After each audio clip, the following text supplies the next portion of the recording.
In the year 1212 since the birth of Christ, Friedrich, the only son of Heinrich Stauffer, to his father's glorious throne arose.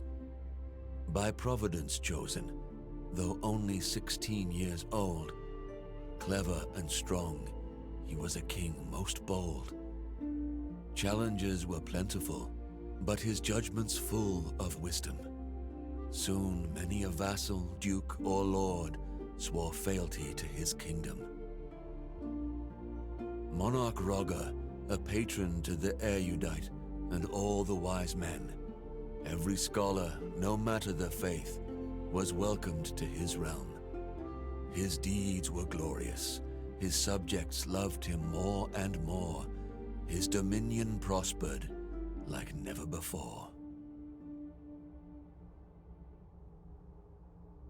Soon the rumors were spread from the east to the west about Roger, the ruler of Christians, by God himself blessed. This praise reached Pope Gregory, but he froze, irked by hearing of another man as one God chose. Gregory's envy would lead to consequences most dire. No living soul could save Friedrich from his ire. With excommunication being his only other fate, Roger rode to Palestine on a crusade to save his state. Even with his most trusted knights, a dangerous proposition. Journey long, perilous and exhausting, a truly risky mission. Many a good man dead due to illness or fatigue. That was the true terror of the Pope's intrigue.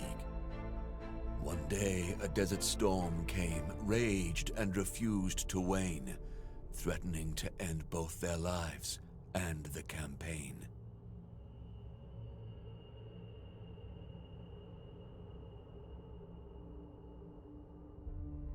It seemed that for the Emperor's army all hope was lost. Sentries were ordered to find shelter, no matter the cost. At the last moment, the group's scouts spotted a cave. Though ominous and sinister, they must choose to be brave. Rogger's men entered the grotto with uneasy feel, making camp in surroundings that were most unreal. Days went by, the storm unwavering, no sign it would clear. Friedrich and his chosen explored their shelter without fear.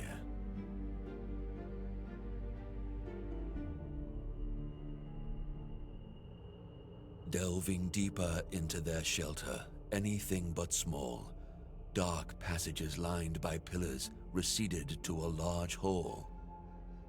Friedrich and his company were men loyal and seasoned, but in their hearts was dread which could not be reasoned.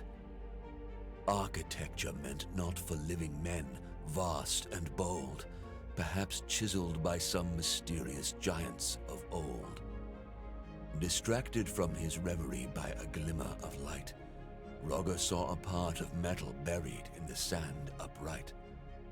A machine, a gate, centuries old, with it he must return. What trove of lost knowledge from it could he learn? Friedrich, albeit short on time, researched that device. Its power to grant wisdom should more than suffice. Gate to the Temple of Wisdom, the device was now called. It would lead to understanding of deep truths unequaled. In much higher spirits, knights loaded the gate on the caravan, and once again their journey, their crusade has began. The dread lifted, resolve firmer than ever before, no longer fearful of what for them lay in store. No more was the journey punishment meant by the Pope. Now their quest was meaningful, their hearts full of hope. In the end, Rogger gained control of Jerusalem without blood spilt, opened the Holy Land to pilgrims again, defensive walls rebuilt. City's crown rested on Emperor's noble head, with wise Sultan al-Kamil he shared his bread. People sang only praise for their emperor once again. With glory and magnificence, he continued his reign. Through the gate to the Temple of Wisdom, Friedrich often went. To learn its secrets, to further knowledge was his lustrous intent. He worked closely with those most loyal, those he chose. Thus, a new order of knights noble, order of justice, arose.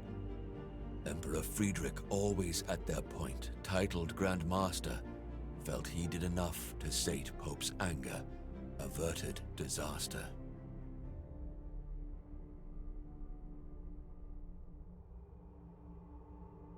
But to Gregory's ears were whispered rumors terrible, stories about a deal with the devil and lies unbearable, about how Rogger's order was built to conceal a devil's gift, and since the Pope believed it, it caused an irreparable rift. Not long before the Emperor was excommunicated, by all the people of faith, he was to be isolated. Residents of Jerusalem who just a year ago called him their savior, now cast him out, the Pope to blame for this behavior. The emperor by this iniquity was aback taken. All the Pope's intrigues left him quite shaken. When he finally retreated to Italy and his throne, he lived for his order of justice and his land alone.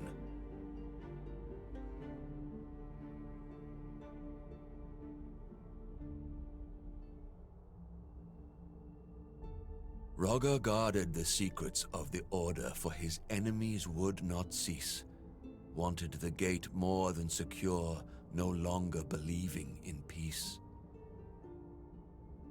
A plan born both from his genial mind and godly inspiration, to build a fortress for the order, to be held in awe by the whole nation. To the castle's construction, he devoted his life. 8 massive walls to survive any strife. 8 watchtowers with windows peering over the countryside. Eternally guarded by 8 men most loyal and eagle-eyed. 8 sides to the courtyard for the men to meet and rest. In the middle of it all, an 8-sided podium protected best. On this podium, the gate to the Temple of Wisdom was erected. By all the knights, not to be worshipped, but to be respected.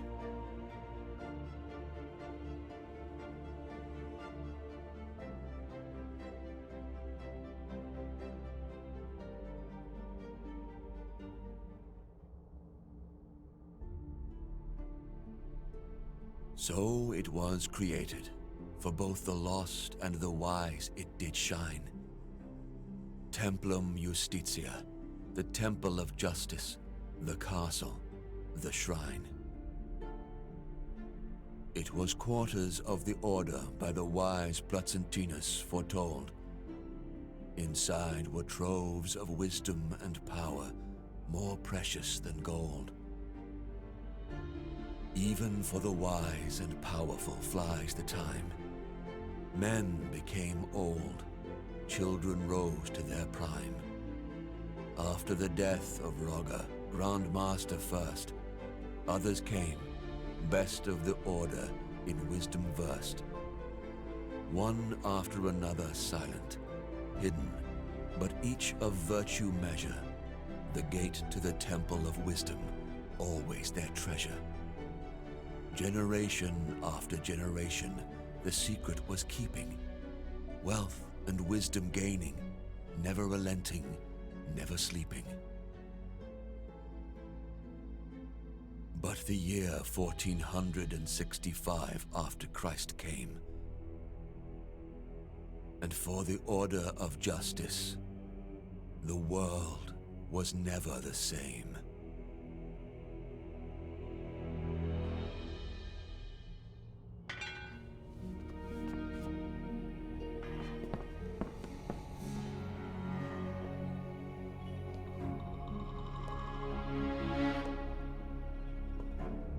There he is! Look up! In the window, across the room!